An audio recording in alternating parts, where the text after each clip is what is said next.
What's happening, Hardscapers? Today we're going to be talking about whether you can operate a 1 or 2 man hardscape crew if you're just starting out in business yourself. Let's get into this. So I was actually asked this question by Justin Munson, and if you submit a question, whether in the comments or in my community posts where you can comment a question for me to cover in a future video or in a roundup video, you can actually email me and I'll send you some I Am a Hardscaper merch for asking that question. So I really do appreciate that engagement there. So Justin, be sure to reach out to me for this question. Can you operate a 1 or 2 man hardscape crew if you're just starting out? And in fact, I believe absolutely you can. In fact, right now at this moment in time, I am, because I don't have any employees, not out of design, but out of necessity here.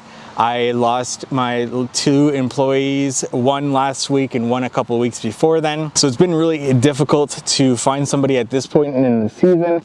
And so I'm kind of just toughening out by myself, but I did this when I first started my business as well for the first year, and I'm part of the second year, and this being my 4th or 5th year in business now. However, when you're operating a business, especially if it's just a 1-person show, just you yourself, you need to take advantage of deliveries, of different installation techniques, and having things sent to you, as opposed to you running around and going to get things, because that's going to waste your effective labor time, your buildable labor time, where you are actually on site installing.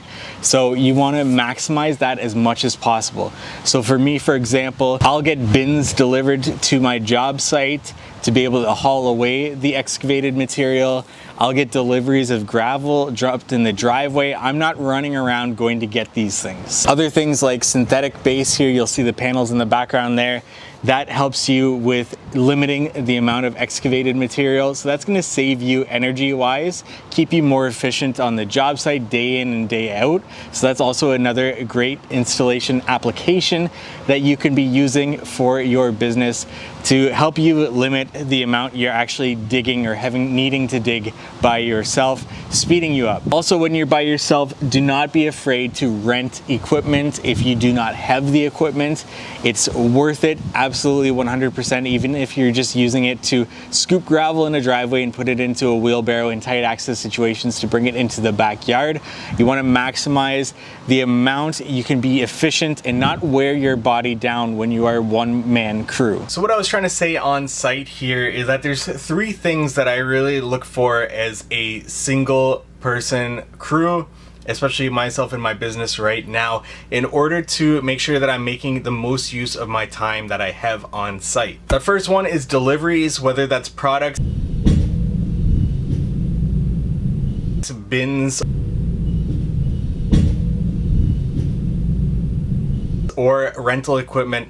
I want to make sure that I'm getting everything delivered. That way I'm not leaving the job site to go get these things, which even for a small trip could be upwards of 1 hour off that job site. Getting bins delivered and hauled out of there so that you're not having to have a trailer on site and having to drive to a dumping site. You just want to maximize the most amount of time that you can on that job site, on that productive labor, as opposed to having to run off that job site and do things that can be easily basically subcontracted out, or having somebody else on the road for you that's not an employee that you're paying for. I get all of my product delivered, I get all of my bins delivered and hauled out for all my excavation materials, and rentals seem to be hit and miss for me if I'm gonna get them delivered, or at the very beginning of the day I'm gonna go pick it up and have it on the job site there. But just trying to plan around my time on the job site and maximizing that productive labor. Which comes to efficiency on that job site. I want to make sure that when I'm on that job site, I'm as efficient as possible.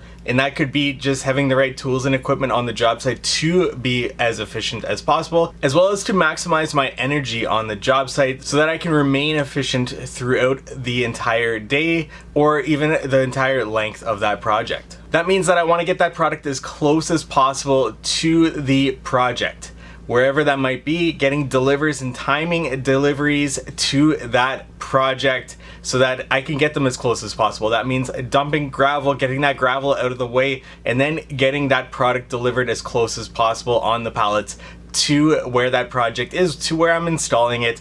All of this has to do with lots of planning beforehand to ensure that I'm able to accomplish this. And then having the right tools and equipment on the job site for this, whether you're renting or you're actually purchasing and have these on the job site with you. This is really important, especially as a one-man crew. I want to make sure that I can get the largest machine possible with the access available to be able to accomplish what I want to do on that job site. And then to look at really creative ways of getting equipment or getting tools to the job site to save myself that, whether that's vacuum lifting equipment. You're gonna see on a future project that we have coming up here, I'm gonna have a vacuum lifter on tracks for large slabs, and that's going to be a lot of fun for me to actually use on a job site, test it out, see if I'm going to purchase it sometime in the future. But that's going to save me as a one-man crew for laying these giant slabs. Otherwise I wouldn't be able to do it. I do have a two-man vacuum lifter with a backpack that you've seen me use in the past, but as a one-person show, I'm gonna need something a little bit more technical with this. And all of that comes down to wear and tear on my body. I recognize that I cannot be a one-man show for too long, for much longer in my life. I can't do this forever, so I do recognize that eventually I'm going to need to hire the right employees and retain those employees for the long-term future of this business. This is more so just a short-term solution for me and my business, which brings me to techniques of installation for this.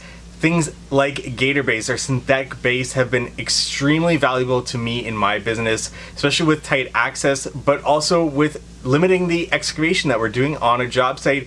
That makes me more efficient. With this synthetic base, you're only excavating about 4 inches with a 2 3/8 inch paver, as opposed to going upwards of 10 inches for a typical traditional or open graded base. That saves a lot of excavation, a lot of material hauling, a lot of cost with that. The trade-off is the material costs for those paver base panels, but in the long run, this really saves me as a business owner, as a one-man show doing this. So those are just my tips, my tricks on how I operate my business as a one-man show for now, for the short term here. If you have any other questions, leave them in the comment section below.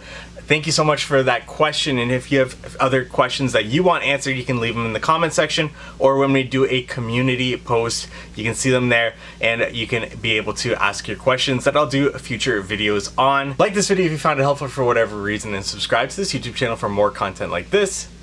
Thank you so much for watching.